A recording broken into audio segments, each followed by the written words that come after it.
채널 I. 안녕하세요. 소셜 팩트 채널 I입니다.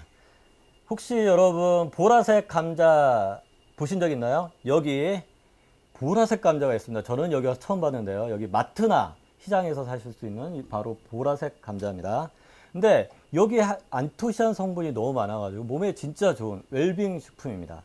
이 보라색 감자를 개발하신 분을 오늘 모셨는데요. 농업계의 대부, 농업계의 카이조 속에 강원대학교 이명석 교수님을 아주 어렵게 모셨습니다.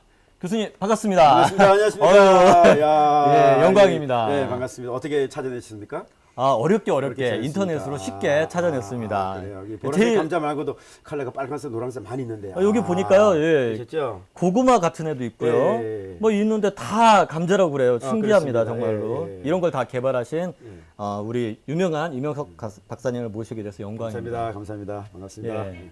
이명석 박사님이 가장 또 잘 알고 계시는 게 예. GMO의 무서움. 예. 근데 여기서 GMO라고 이렇게 많이 들어보긴 했는데요. 예. GMO가 도대체 뭔가요?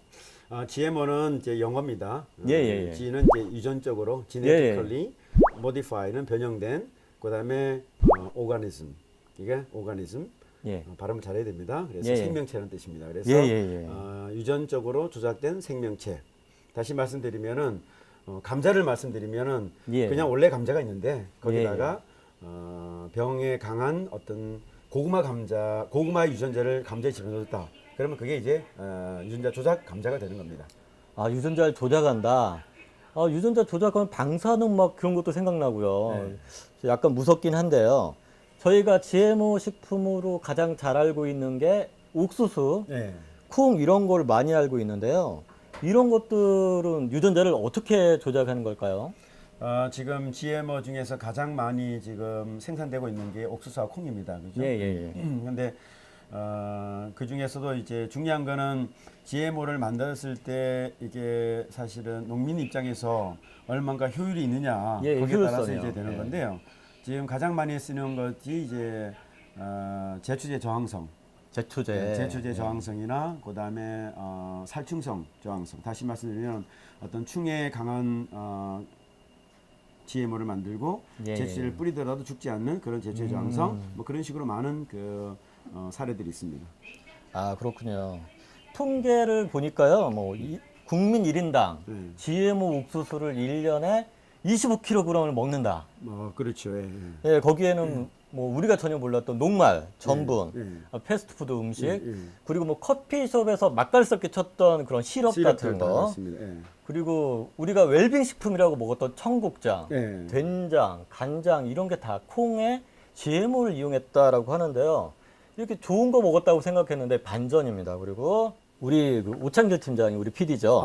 그래요? 예, 저기 앉아 계신 분. 그분이 아침마다 먹는 켈로그 쌓아놓고 먹는 혼자 살아서 그래요. 그렇습니다. 불쌍합니다. 근데 그분이 먹는 켈로그가 다 GMO다 이런 말이 있어요. 어떻게 된 건가요? 왜냐하면 켈로그를 만드는 게 이제 예를 들어서 옥수수로 만들 수 있고 그렇기 때문에 GM 옥수수를 대부분 쓰고 있고요. 그리고 이제 된장이나 고추장 이런 거 같은 경우도 지금 수입되는 콩이 대부분 다 GMO이기 때문에 그래서 유통되는 국산 콩으로 만든 것이 아니면 다 GMO라 보시면 됩니다. 국산 콩이 아닌 경우에는 그럼, 다. 근데 조심해야 될 게 있습니다. 한국에서 만든 제조한 된장 이거 조심해야 됩니다. 된장 마트에서 겁나게 싸게 파는. 근데 그 국산 콩이 아니고 한국에서 제조했다 그래서 그게 바로 국산 콩으로 된 건 아닙니다. 그렇군요. 또 모르고 있는 부분이 있었는데요. 동물도 GMO 식품이 있다면서요? 식물 같은 경우는 우리가 이제 아까 콩이나 옥수수 같은 경우는 조작이 쉽습니다. 쉬워서 또 우리가 형질을 바꾸기가 좋고. 근데 동물 같은 경우는 조금 어렵긴 하죠. 근데 이제 아직까지 상용화는 되고 있지 않지만은 실제로 GMO에 미생물을 활용하든가 하는 얘들이 많이 있죠. 혹시 소우유 이런 거에도 소우유 같은 경우는 이제 보통 우리가 소가 하루에 우리가 젖을 짤 수 있는 양이 보통 몇 리터 안 됩니다. 그렇죠. 왜냐하면 우리 뭐 사람도 마찬가지 아닙니까? 우리가 뭐 한꺼번에 10명이 아기한테 엄마가 젖을 줄 수 없듯이. 아, 그렇죠. 네, 그렇죠. 그렇습니다. 그런데 이 젖소를 우유를 하루에 18리터, 20리터 짜게끔 만들기 위해서는 예. 그러니까 우유를 많이 생산하는 호르몬제를 이제 그게 이제 GMO로 만든 거죠. 그렇게 주입하게 됩니다. 그러면은 그 우유를 많이 만든 유전자가 계속 발동하다 보니까 실제로 우유를 많이 짜다 보니까 우유 안에 이제 고름우유라고 그래서 고름우유. 그래서 그 고름우유를 방지하기 위해서는 이제 항생제를 먹이게 되는 거죠. 아, 엄청 심각하네요. 그래서 사실 우유가 뭐 정상적인 우유가 아닌 예를 들어서 GMO용으로 우유를 그냥 강압적으로 많이 생산하는 우유 같은 경우는 사실은 항생제를 많이 먹일 수밖에 없는 그런 환경에 처하다고 볼 수 있죠. 그러면 항생제 내성이 괜히 생길 수도 있고, 그럼요. 피부병이라든지 이런 게 생길 수도 있고 그런 게 있네요. 그래서 이제 외국 같은 경우는 어린아들이 이제 아토피나 이런 게 있으면은 이제 병원에서 일단은 GMO를 안 먹게 합니다. 우유를 안 먹게 합니다. 우유를요. 우유를 끊으면은 굉장히 나을 경우가 많고 왜냐하면 우유가 사실은 뭐 칼슘도 많고 좋긴 하지만은 사실 그런 항생제나 이런 거 또한 이제 최근 연구 결과면은 소들이 또 먹는 게 GMO 사료를 먹습니다. GMO 사료를 먹다 보니까 GMO 사료가 아까 말씀드린 것처럼 제초제 저항성 사료 같은 경우는 거기에 글라이포세트라는 제초제가 들어 있습니다. 누적이 되겠네요. 누적이 돼서 그게 심지어는 어느 연구 결과는 엄마 젖에까지 나왔거든요. 엄마 젖에까지. 그러면 소의 젖도 당연히 나오죠. 소의 젖에도 이 글라이포세이트 같은 제초제가 있기 때문에 사실은 굉장히 위험한 상황이라 볼 수 있겠습니다. 저도 이런 걸 정말 처음 듣습니다. 역시 강원대 이명숙 교수님 통해서 어떻게 보면 많은 분들이 이 사실을 좀 알고 이 GMO의 심각성 이 부분에 대해서 더 많이 깨치는 시간이 되면 좋을 것 같고요. 돼지도 그런 사례가 뭐 있다고 하는데요. 뭐 이제 돼지 같은 경우는 아시겠지만은 이제 보통 돼지가 그 이제 뭐 많이 먹지 않습니까? 많이 먹죠. 많이 먹고 이제 그 이제 싸게 되면 그걸 가지고 보통 거름으로 씁니다. 거름으로 많이 쓰는데 맞습니다. 돼지 거름이 있는데 돼지가 보통 이제 인이 많습니다. 인 성분이 많아갖고 그게 강으로 넘어가게 되면은 녹조 현상이 일어나고 여러 가지. 요즘 4대강 난리는 그 녹조 현상이요. 녹조 현상 난리거든요. 근데 그거를 이제 방지하기 위해서 인을 많이 만들어내지 않게끔 이제 유전자 조작하는 거죠. 그러면 그건 환경적으로 어떻게 보면은 그 돼지가 많이 우리가 생산할 경우는 환경에 좀 덜 오염되는.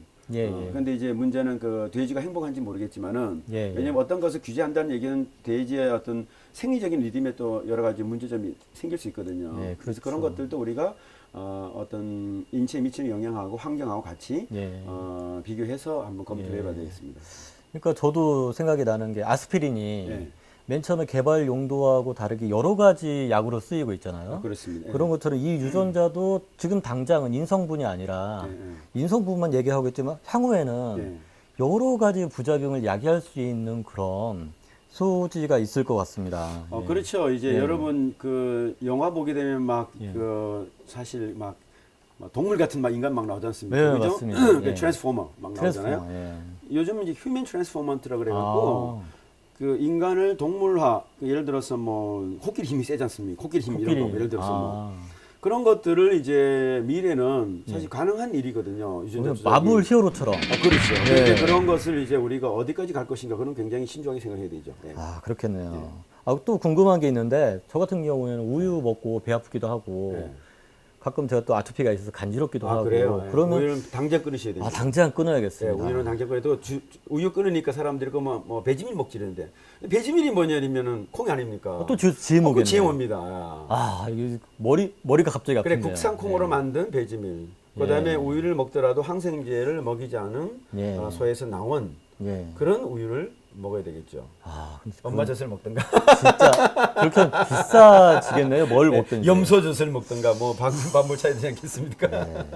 그렇군요. 아니면 직접 집에서 소를 키워갖고요. 소를 키워갖고 옛날에 어릴 때 소 뭐 다 키웠지 않습니까? 소를 키워갖고 집에서 먹던 밥 남겨주고. 그렇죠. 그래서 사랑스럽게 잘 하고 저 나오면 이제 저쪽 짜서 먹고 가장 좋을 것 같습니다. 마당에 감자도 키우고. 감자도 키우고. 감자 따먹고. 감자를 먹이면 좋습니다. 근데 사실은 이제 폴란드 같은 경우는요. 사람이 먹는 감자보다 소나 돼지가 먹는 감자가 더 많습니다. 왜냐 그러면 감자를 먹이면 항생제를 안 먹여도 된답니다. 그렇군요. 감자가 그렇습니다. 그 정도로 좋은 좋습니다. 식품이군요. 예. 또 감자 얘기 나오지만 아주 좋습니다. 예, GM을 해결할 수 있으면 감자를 먹어라. 예, 그렇습니다. 감자를 먹어라. 네, 그렇습니다. 예, 감자 잎사귀 넣으면 이파리 싹싹싹. 아, 그럼요. 예, 맞습니다. 그럼 뒷부분에 감자 얘기는 다시 하도록 네, 하고요. 제가 좋아하는 생선 중에 연어가 있어요. 아, 그래서 그렇죠. 다크서클 없애려고 네. 이렇게 연어를 먹기도 하고요. 네. 또 요즘 강아지에 연어 가루를 네. 먹이면 네. 눈에 눈곱 같은 거 없어지고 까만 태가 없어지더라고요. 그래, 강아지 키우시구나. 예, 초밥도 참 맛있고 요즘 저렴한 초밥들이 네. 진짜 생각할 수 없을 정도 저렴한 맞습니다. 초밥들이 막 생기고 있어요. 네. 근데 이것도 GMO라고 하던데요.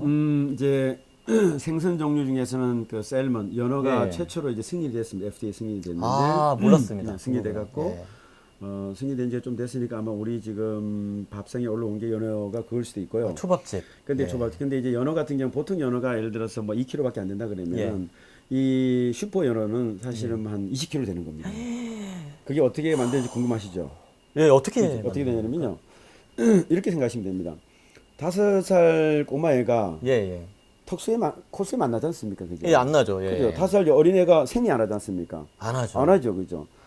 그러면은 5살 어린애가 사실은 아무리 등치가 크더라도 200kg 안 나가지 않습니까? 안 나가죠. 근데 연어가 소위 말해서 요게 2개월밖에 안 돼. 2개월이면 사이즈가 2kg밖에 되지 말아야 되는데 예. 다시 말 우리 어린이로 말하면 5살인데 예. 얘가 그냥 뭐 2만기 이상으로 뭐 강호동처럼. 강호동처럼 예. 그게 커져 버린 겁니다. 아. 그러면 뇌가 제대로 되겠습니까?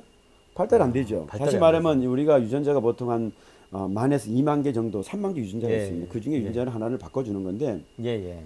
이 호르몬 유전자 들어가서 연어가 계속 등치만 커지게 하는 유전자가 계속 발동되는 겁니다. 아. 그러니까 얘가 어떻게 되냐면은 멍하고 헤엄도 잘 못 쳐요. 아. 그러니까 우리가 멍청한 연어를 먹게 되는 거죠. 잘못하면. 덩치만 크고 다른 발달은 미약한. 미약하는 거죠. 예. 다시 말하면은 우리가 어떻게 보면은 그래 제가 요즘 말하는 게 GMO를 나쁜 과학이라고 합니다. 배드 사이언스. 아, 왜? 배드 사이언스. 나쁜 생각 가지고 그렇게 했기 때문에 왜냐면은 사실은 식물과 동물과 연어 같은 경우도 연어가 만약에 우리가 연어라고 생각 얼마나 마음이 아프겠습니까? 그죠. 가슴이 아프죠. 예, 왜냐면은 내가 연어면 마음이 아프죠. 그렇죠. 예를 들어 예. 난 5살밖에 안 된 5살 꼬마였는데 갑자기 뭐 등치가 150kg고 막 지금 콧수이 나고 이렇게 예, 조작해 그죠. 놨으면 그게 되겠습니까? 말이 안 되는 거예요. 말이 안 되죠. 예. 다시 말하면은 나쁜 과학이라는 거죠. 그렇게 나쁘게. 아, 예. 그래서 저는 그런 연어는 아픈 연어다. 아픈 연어. 아픈 연어를 사람이 먹으면 사람도 아프다. 병든 연어. 병든 연어. 예. 그렇죠. 왜냐 그러면은 우리가 모든 게 유전이라는 게요. 예. 요즘 후생 유전학이 발달하면서 어떤 감정도 실려갑니다. 그렇죠. 그렇죠. 이런 게 있잖아요. 엄마가 우울증이었고 막 애들 너 맨날 공부 이러면요. 자식이 똑같이 합니다. 맞아요. 맞아요. 대물림 되는 그래 거. 대물림돼. 그래서 우울증 있는 사람들 다시 말하면 그 자살 확률이 많은 집안에서는 자살 확률이 많이 나옵니다. 왜? 유전됩니다. 네. 그러니까 맞아요. 그런 생선을 우리가 먹게 되면은 생선의 마음이 그 힘들고 고통스러운 마음이 그대로 전달된다. 이렇게 보고 있습니다. 저도 미스테리 무선 TV 프로그램을 예, 봤는데요. 예, 예. 살인자 집안 계속 살인을 하고 예. 뭐 명가의 집안은 계속 훌륭한 정치인들이 계속 나오고 네. 그런 것처럼 이렇게 대물림 되는 것 같다는 생각도 듭니다. 채널 I